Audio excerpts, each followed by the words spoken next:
Good day, YouTube. Today I want to talk about why I decided to make the Air Force a long-term career. And I'm going to start from the beginning. I thought I was going to do 4 years. That was always my mentality. And that was my mentality even before I joined the Air Force. I'm going to do 4 years, see what I can do, and move on back to Los Angeles.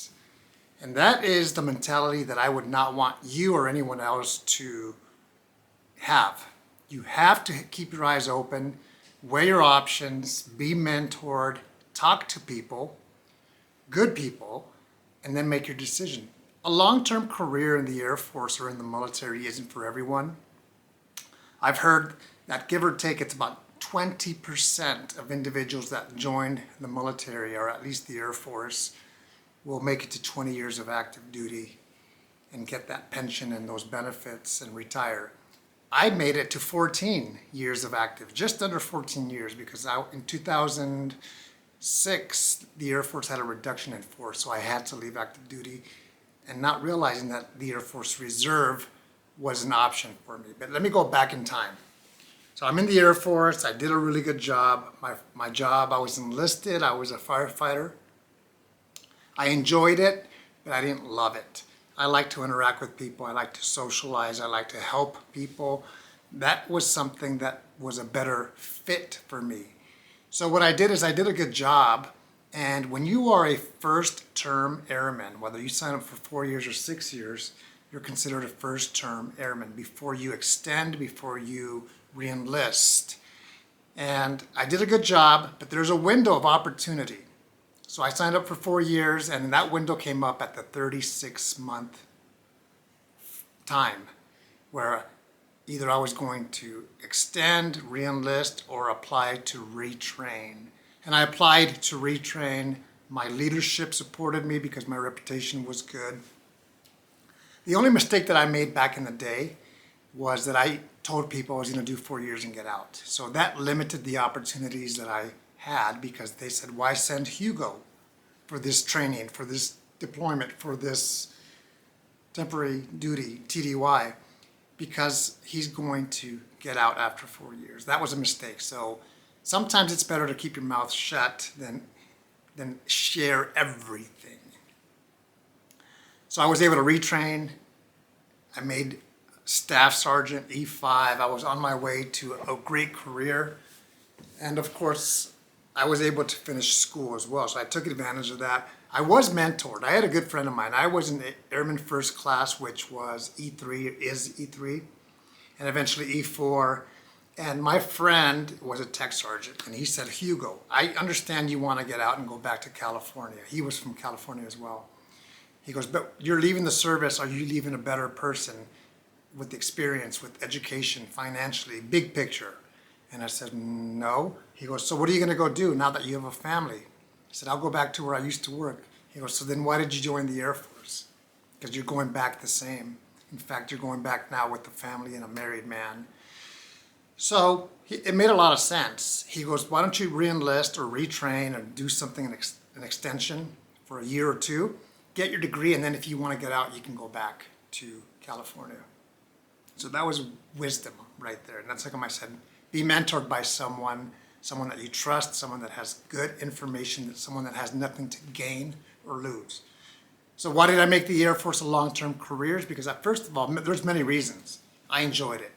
I really enjoyed the camaraderie in the Air Force. It's not a perfect team, but I was definitely surrounded by a lot of good people. And I was groomed, and I grew, and I also took advantage of opportunities. Nothing was given to me. I earned everything that I had, whether it was education, whether it was staff sergeant, whether it was becoming an officer in the Air Force. All of that was earned.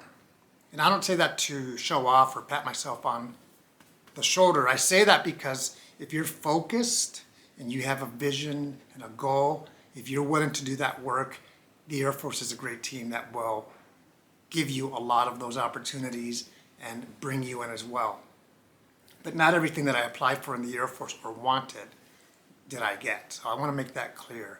There are things that I wanted to do later on in the career that I never had the opportunity to do, and sometimes that happens. So the first reason is I was able to enjoy it a lot. I liked being a part of something that was bigger than me as an individual, a team worldwide with good airmen of all ranks, enlisted and officer. Second is there's a lot of benefits in the Air Force, and I love to speak about that to younger service members or guardians. Guardians are now the Space Force personnel. Any branch. I'll talk to anybody. I talk to people at my church, youngsters, about joining the military, about the benefits. So the benefits are there, educational, medical. It's really a good lifestyle. Next is serving my country. And I know that sounds cliche, but I can tell you that it is something that for my time that I was in the Air Force, I did what the Air Force wanted me to do. I went where the Air Force sent me, and I enjoyed it. I don't say that like, they're forcing me to do it. It's something that I volunteered to do, to serve, and to serve our country. Anywhere and everywhere the Air Force sent me, and whatever job it was. I had good jobs. I had jobs that I wasn't crazy about, but I always did a good job. Next thing that I can think of is travel. I love to travel. The Air Force sent me to so many places, Europe, Greenland, Hawaii, stateside. So it was, when you travel the world, it opens your eyes to different cultures, which, like I said, I'm a people person, so I love diversity. I love people. I love differences. I love similarities. I love all that. And that was something that I was able to do. Often, I had to go by myself or my family had to stay back. I had a really good support system, and I still do with my wife and my children. It was a good fit. Again, like I said earlier, 20% make it to an active duty career. I knew I wanted to serve at least 20 and then see what happened afterwards. There's a lot of reasons for you to think about what you want to do. And when I speak to younger individuals, I'll ask them, how many years do you have in? What are your goals? And I'll listen to them. And I don't try to influence them one way or the other. If they have questions, I will help them. And it's something that everybody has to do what's best for yourself. So that is what I wanted to share with you. Reasons why I made the Air Force a long-term career, an incredible decision. And I'm so happy that I didn't leave the Air Force and go back to Los Angeles after 4 years, because who knows the person that I would have been. And I'll leave you with one thing. I just thought about something. Is because I was in the Air Force for 21 years and a half, physical fitness is something that is part of the lifestyle. And because of that, I'm 50 years old, and I would say I'm in really good shape physically, even though I do have some aches and pains. But overall, I'm blessed, and I'm going to tell you this. Health is wealth. Health is number one. It begins with that. Hope you have a good day. Hope you like this topic. This is your cat, Eva.